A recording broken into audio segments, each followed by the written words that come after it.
Welcome to a very special edition of the Wempire podcast. My name's Rebecca Crockett, and as part of Wempire's month-long series on medical misogyny, I'll be speaking to the people fighting to close the gender health gap. This week, I'll be speaking with Lois Shearing, a sex and lifestyle writer you may have seen in Cosmopolitan UK, Metro, Diva, among many others. Their book Pink Pilled is out now. It explores how women are being recruited online by right-wing communities. Also, how young women are now engaging more with alternative medicines. We'll be speaking with them about it, as well as their journey with endometriosis as a queer person. Hi Lois, welcome to the Wempire podcast. If you want to get started, introducing yourself to us. Hi, yeah, I'm Lois Shearing. I use all pronouns. I'm an author, a journalist, a general kind of creator of content, as we all are in this digital landscape. And I also am an endometriosis sufferer. Lovely. And yeah, just to get started, do you want to tell us a bit more about your endometriosis journey? When did you get your diagnosis? Maybe first of all. So, like most people with endometriosis, it's been a long journey, and kind of the first times I was going to the doctor and when I got diagnosed, there's a very long gap in between. I think for me, it took about 10 years. Mhm. I know that in the UK at the moment, the average diagnosis time is about 7 years. Um, so I first started going to the doctors about this when I was about 15, um, because I was like passing out at school. I would like get these really bad cramps, and I would also get like so anemic and lightheaded and dizzy, like when I was on my period, because I was bleeding so heavily, and like I was losing so much blood each month that I would just like faint and pass out, and have like really bad fatigue. Um, and I remember going to the doctors. I grew up in quite a small rural area, and the doctor told me, "Oh, all teenage girls faint." Um, and I was like, I go to school with a lot of teenage girls and they're not all fainting. Mhm. Um, and so I kept kind of going back to different doctors over the course of like the next 10 or so years, each time just getting dismissed, being told it was a bad period, being told I had IBS, being told like, it wasn't that bad and this is just what period pain is like. And then eventually I kind of got a bit luckier, quote unquote. When I was in London, I had a wonderful like woman doctor um, who like took me seriously. She, as is kind of the first port of call, always had to prescribe me the pill. I tried the pill for about 6 months. Like it really wasn't helping. It was having these really adverse side effects. So I kind of came off the pill. Um, and I was really lucky in that I was able to access some private healthcare. Um, I say lucky because, we shouldn't have to go private when we have an NHS, but it was lucky that I was able to access it. And so I went to this appointment thinking it was just going to be like a consultation. We were just going to talk. And it kind of started off like that. And she was being very dismissive. I got there and she told me like the first thing I should do to manage my symptoms is to lose weight and change my diet. Like she wasn't really listening to me. And she kind of said, "Oh, I'm going to do an internal ultrasound on you." But it was more the way she kind of phrased it was like, "I'm going to do this internal ultrasound on you just to like, so there's nothing to worry about," kind of thing. It's like she wanted to shut me up, basically. Um, so she starts doing this internal ultrasound, and during that ultrasound, they found an 8 centimeter by 8 centimeter tumor in my right ovary. Um, and kind of immediately from that ultrasound, she was like, "Okay, I need to send you down for an MRI like right now. We don't know what this is. We need to do your bloods." Like it was like a tumor the size of a golf ball, like in Mhm. my ovary. So about 3 weeks after that, I had an emergency laparoscopy, which is like a keyhole surgery where they go in and they use like lasers, almost like chopsticks, to take it out. And it was during that they were officially allowed to diagnose me with endometriosis, Yeah. because the kind of the gold standard in the UK is still to have a laparoscopy in order to get diagnosed, although that is changing a little bit now, and doctors will diagnose it without a laparoscopy in some cases. Mhm. So yeah, that was about 4 years ago. Um, when I had the surgery, they also gave me a hormonal IUD at the same time, which has helped to manage the symptoms. but I still have like a lot of problems with endometriosis. I'm like stage 3 or 4 at the moment. Um, so yeah, like a lot of people, it took a really long time to be listened to and to finally get a diagnosis. Yeah, and I mean, within that, I think the figure, I mean, the official figure is 1 in 10 women have endometriosis. So, I mean, whenever you got the news that this is what it was, what was going through your head? I mean, did that feel uncomfortable to have that sort of what many doctors might see as like a very uh, feminized condition be put on you? Do you know what I mean? Yeah, for sure.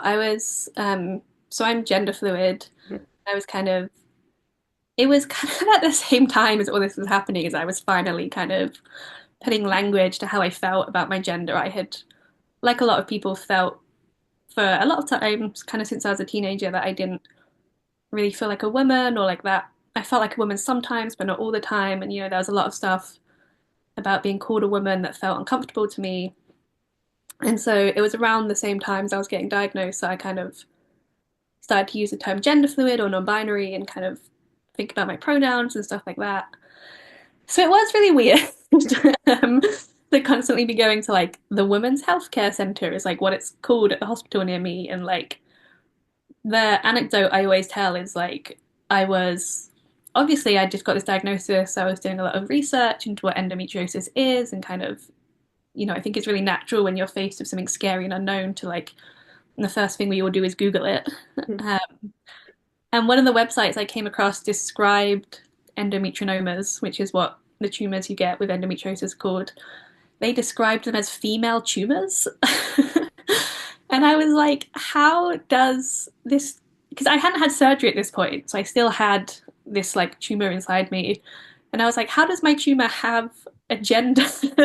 like, um, It's so bizarre, like when you think about it, like what is I also remember some friends and I jokingly to help me feel better. We called the tumor Tony. Um, he was called Tony Blair because he was a useless sack of blood that you don't want inside you. So perfect? yeah, we were like, well, this tumor's a boy anyway. So Yeah. Oh, that's so strange. I wonder if like I don't know if there's sort of support groups for tumors that sort of, decide that they're not actually female. And yeah, you know what I mean? And there's a whole different world out there for tumors. yeah, That's insane.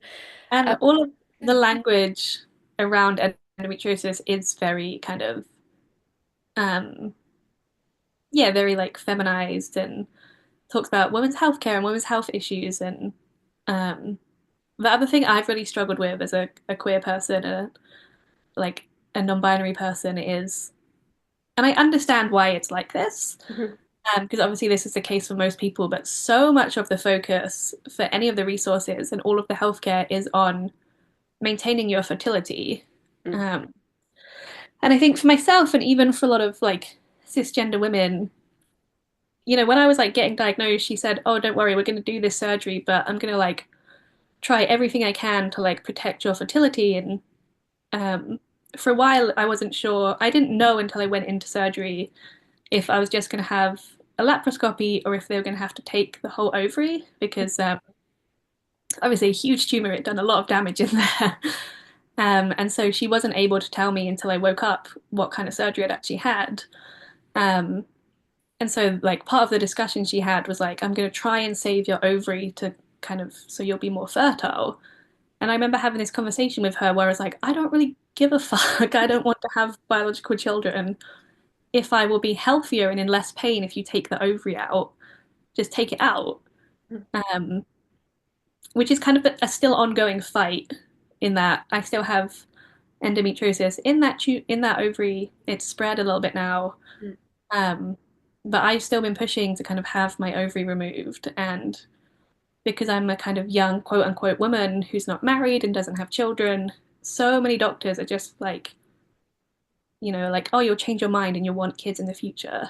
Um, and it's crazy that in 2025, that's still like placed above, your potential reproductive capabilities are placed above your health and well-being by like doctors and the medical establishment. Oh, and was there any conversation, or was it just like them assuming that that is what is going to take precedent over everything? I think it's just them assuming, because I've, spoken to doctors about I don't want to have biological children. Also, the irony is that one of the first things they tell you when they diagnose you of endometriosis is it will be very difficult for you to get pregnant, or like it will be more difficult for you to get pregnant. Not everyone with endometriosis is infertile. I think the percentage is like 30%. Um, so it's like this weird irony that they're like, this is a condition that affects your fertility. But then if you're like, cool, I don't care, then like take it all out. They're like, no, you'll be infertile if we do that. I mean, It's yeah. I don't know if you've ever had the experience, but I've spoken to people who have actually been, the advice has been you should get pregnant because it'll ease your symptoms. Has that been something that you've experienced as well? I mean, I think they take one look at me and my haircut and are like, you're not someone who's going to be getting pregnant. No, I'm just kidding. Like, No, I hope they don't like decide people's healthcare. no, no. But imagine just like, Yeah, I've spoken to your barber and we've discussed this and no. yeah. I've spoken to lots of like straight women who have endometriosis who have been told like if you have a baby or if you get pregnant, it will make your symptoms better. And I'm like, that's a big commitment for an if. Um, Yeah, but I've not had that, yeah, luckily, I guess. yeah. Yeah, so to sort of delve more into that, like to speak more generally about uterus care, what do you Mm. think are the main differences between sort of the needs of cis people and the needs of genderqueer people? What do you think? Yeah, I think like it really depends. For example, like trans men and trans masculine people who are on hormones have like slightly different gynecological healthcare needs than like AFAB people who aren't on testosterone. Mhm. Um, like with, I think one of the big things that is not talked about is you can still get pregnant if you're on T. Trans men get accidentally pregnant more than a lot of people realize because it's just really not spoken about that you still need to be using contraception if you're on testosterone. Mhm. Um, I think just like a lot of the issues I've had to tell an anecdote that's maybe a bit TMI. Um, Nothing is denied, don't worry. one of the first internal ultrasounds I had when I was like initially kind of trying to get like find out what was happening. Um, Obviously, an internal ultrasound is like a little thing on a wand that they put inside your vagina to kind of have a look at your cervix and your uterus and stuff. And I had this nurse, and she kind of said to me, like, she asked me, "Are you sexually active?" And I said, "Yes," because I was. Um, but I was sexually active with another AFAB person at the time and had exclusively been for several years. Um, and so she kind of did. She put the wand inside me, and it was quite painful, and I made like a noise. And she was like, "Oh, I thought you were like sexually active. This shouldn't hurt." And I said like, "Oh, I'm sexually active with like another woman, quote unquote."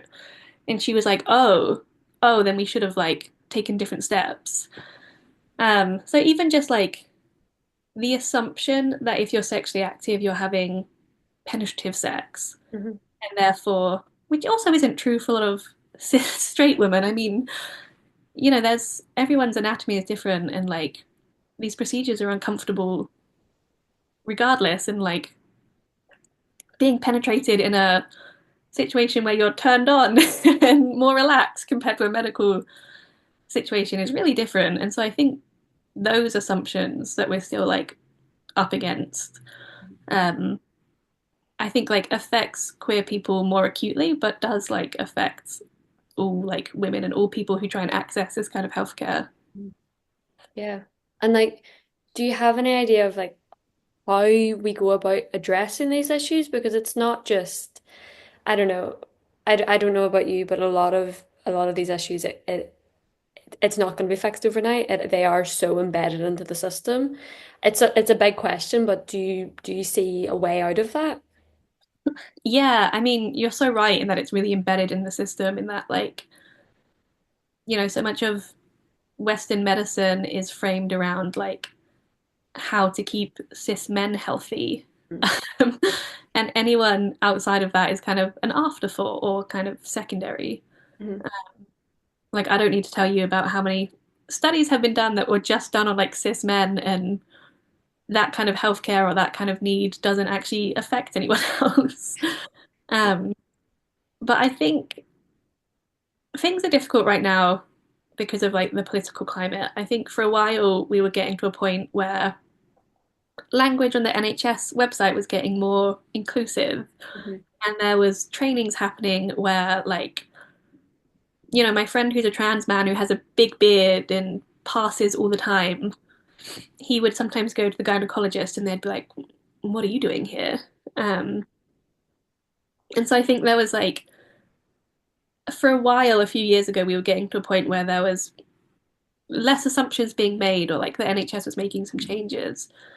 And I think because of the rise in transphobia in this country, healthcare is going to get worse for all of us because that the NHS is now so scared of upsetting like a small, really vocal group of people that they're willing to kind of dial back this idea that like you shouldn't make assumptions about the person sitting in front of you in the chair.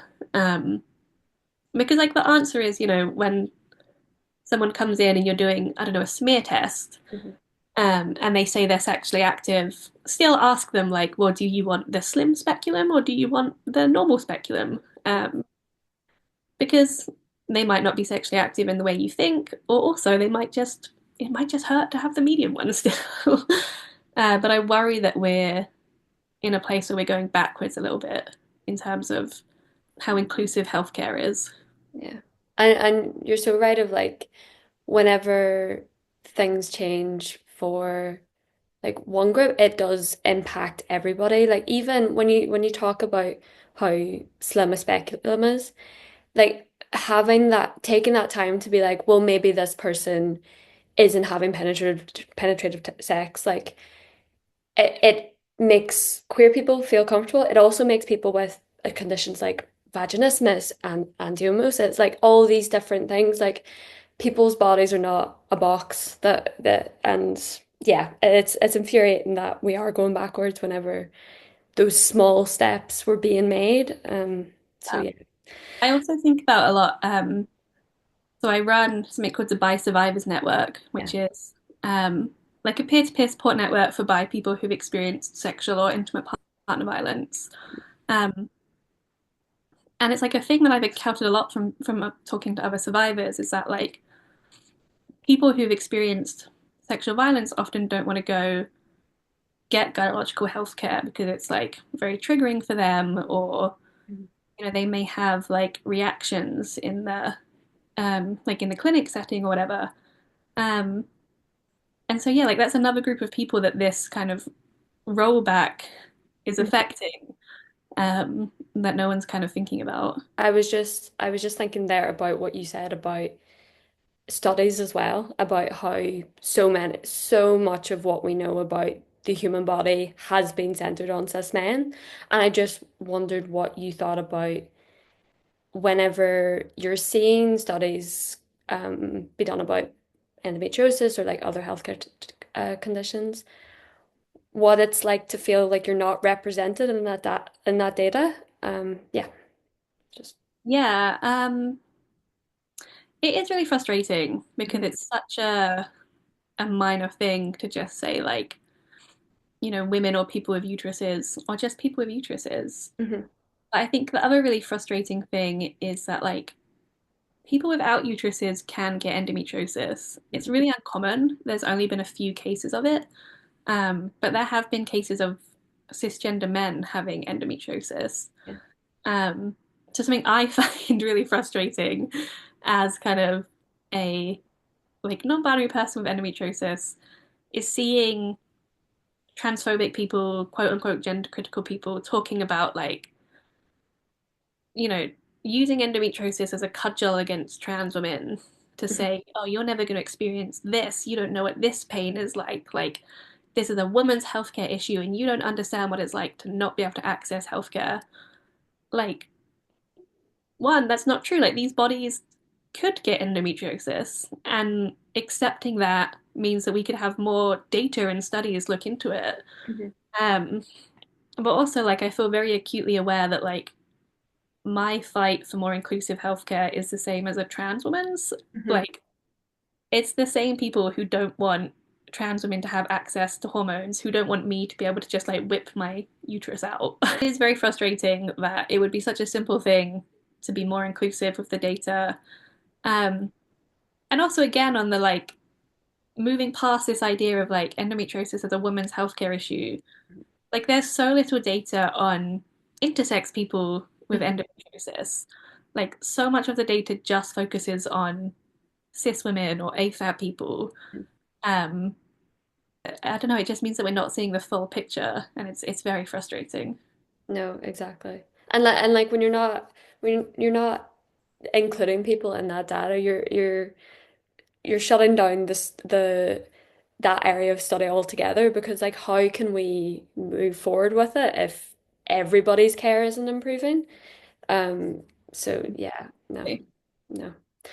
Um, so what I was going to ask, you mentioned there about hormones, and hormones are such a tricky thing to deal with because it's like everybody is different. Everybody needs a different balance, and I'm interested in how you used hormones in your endometriosis journey and whether that it was ever talked about with your doctor about like symptoms or changes to your body even. Yeah, I'm just interested in Yeah. I mean, I love my IUD. that. Great. This is the first time I've had one. And part of the reason I didn't get one until now, and by now I mean when I had surgery a few years ago, even though when I was a teenager and I was first going to the doctors with these symptoms, they were suggesting IUDs, Hmm. is that I kind of had heard about how painful they were to have placed. Hmm. Um, and as someone who wasn't having like penetrative sex or anything, like I was like fucking terrified of the idea of like having this thing placed. And so even just like the medical misogyny of why don't we give pain management for IUD insertion? Yeah. It feels so like medieval to me. And so in a way I was like lucky because I had mine fitted whilst I was in surgery. So I was like fully unconscious for it. um, but yeah, I feel like the discussion around hormones, it's so murky at the moment because the pill and hormones do really affect your body and they do have a lot of adverse side effects. Hmm. Um, but there's a lot of people right now who are really using that to like discourage people from taking them. Hmm. Um, and so yeah, I there wasn't much discussion with me. I am someone who has struggled a lot with like the pill. It really affects my mental health. Hmm. Um, but I will say for anyone listening who's had similar symptoms, I was really worried that the IUD was going to affect my mental health, and it's been so much better than being on the pill was. Okay. Uh, so if you are thinking of a hormonal contraception, the IUD is, mine of choice. I think Hmm. it's quite good if the pill affects your brain like it does for me. Yeah. It's one of the things in another episode that we talked about where contraception it is so wide ranging and everybody is gonna react to it so differently. So it is just finding what you gel with. It's really interesting. But I know that in your new book that's coming out, or by the time this is out, it'll be out, which is very exciting. You do talk about this sort of turn away from contraception into sort of natural cycles, natural things like that. Do you want to sort of talk a bit about like where that came from and sort of what you talk about in the book? Yeah, this for me is a really worrying trend at the moment. Um, I literally just saw a piece on Grazia today about like the amount of women taking the pill has declined quite sharply, and that correlates really closely to the like a rise in abortion in the last kind of decades. Um, I'm very pro-abortion. That's not me saying abortion is a bad thing. Abortion is healthcare. We love it. Um, but what I saw a lot in kind of, so I was studying how women are radicalized into the far right, and I was seeing a lot of messaging coming from kind of far right influencers, coming from like far right outlets about like casting, like doing a lot of fear mongering about the pill, doing fear mongering about this idea that like it makes you less feminine, it makes you fat, it changes your sexuality. Like I saw one piece about how like the reason so many young women are identifying as bisexual is because like the pill tricks you into thinking you're bisexual, which like as an actual bisexual, I don't think so. um, and yeah, a lot of this fear mongering around like in order to get back in touch with your quote unquote like divine feminine, um, you need to like not be on any hormonal birth control, which at a time where like women's reproductive rights are under such threat, women's just like autonomy in general are under such threat, and there's like such fear mongering about hormones because of the trans panic that we've just been through, where puberty blockers and hormones for trans people and trans kids especially was so kind of maligned as like dangerous and experimental and bad for you. Um, that I think it's created this really fertile ground for fear mongering around the pill and hormonal contraceptives, which like the far right and the Catholic Church are like fucking loving because it makes their messaging a lot easier. And so I saw a lot of kind of young women in these communities where they were talking about natural cycles, talking about natural, quote unquote, natural methods of birth control, which is just a very fancy way of saying the pull-out method, I think. Mhm. Um, and also in kind of natural birthing communities, kind of getting suckered into these like very radicalizing, Mhm. like far right communities. So it was very scary to watch happen. Yeah. I mean, it also goes back to the idea of like natural, that is so pushed in healthcare because natural fertility, natural ways to deal with it, and it is really dangerous because it sort of, you're right, it pushes this idea of like we don't need studies, we don't need, you'll be grand, go away, you'll be okay with it. So yeah, I'm really interested to read more and about the entire topic because it's something that I don't know if you want to give sort of a synopsis on like the book as a whole because it sounds something that I think Vampire audience would like really be Oh, interested. yeah, it's called Pink Pilled. As of recording, it's out next week.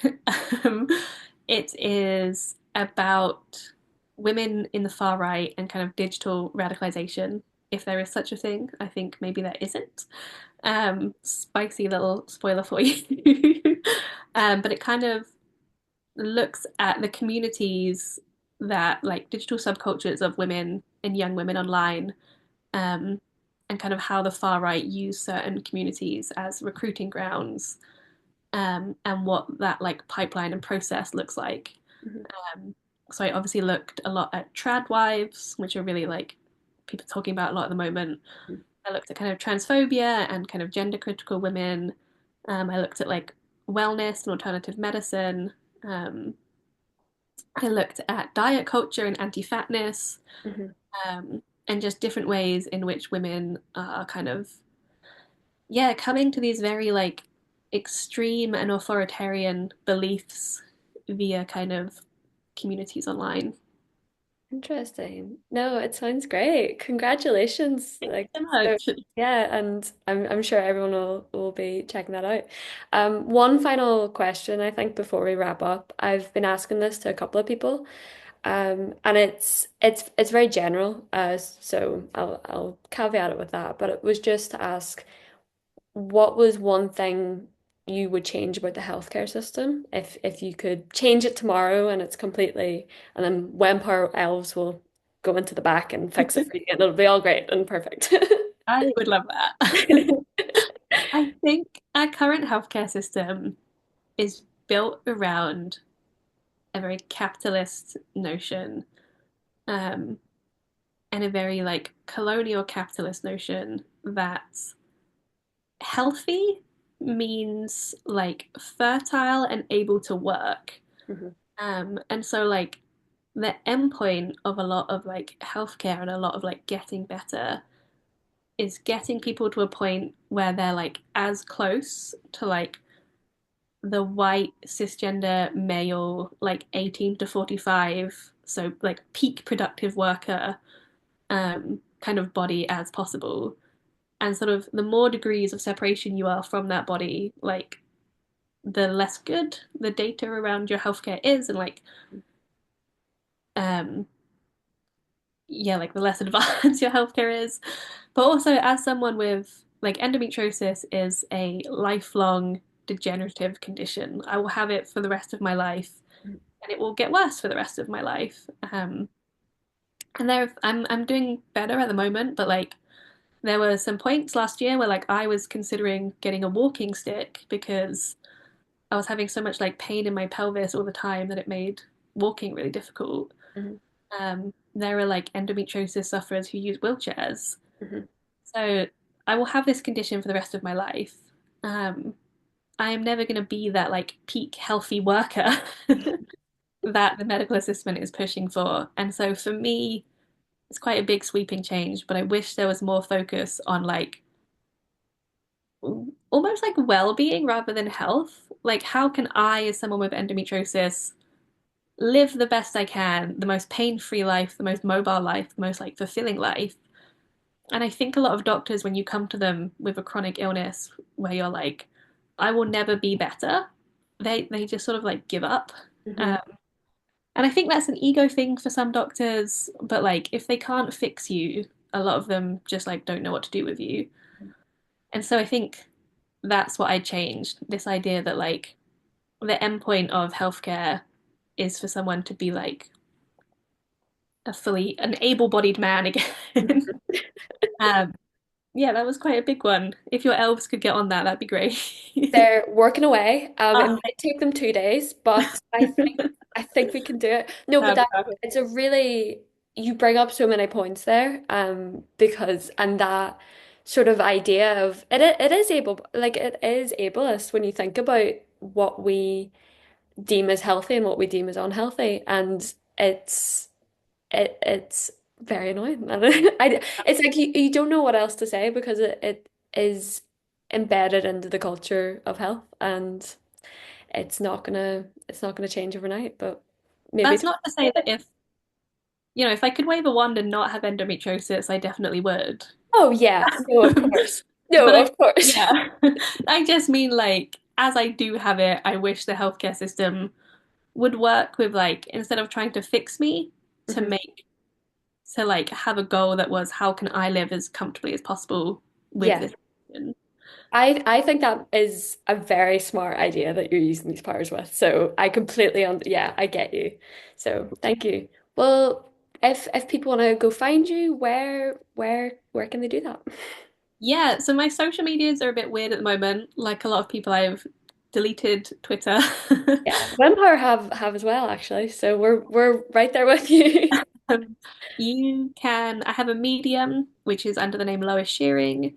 I have a Blue Sky, which I think the at is Content King. Um, I have Instagram and Threads, which is under my actual name, which is Lake Faith, if you want to find that. And you can also, I have a couple of books out. They're all under Lois Shearing as well. Basically, if you Google Lois Shearing, you'll find uh, some books, some podcasts, some things I've made. Brilliant. Great. So much. Thank you so much for joining us. Thanks for listening to the Wempire podcast. To find out more, visit our website wempire.co or follow us on socials at Wempire UK on Instagram and TikTok, Wempire on Facebook, and Wempire UK again on LinkedIn.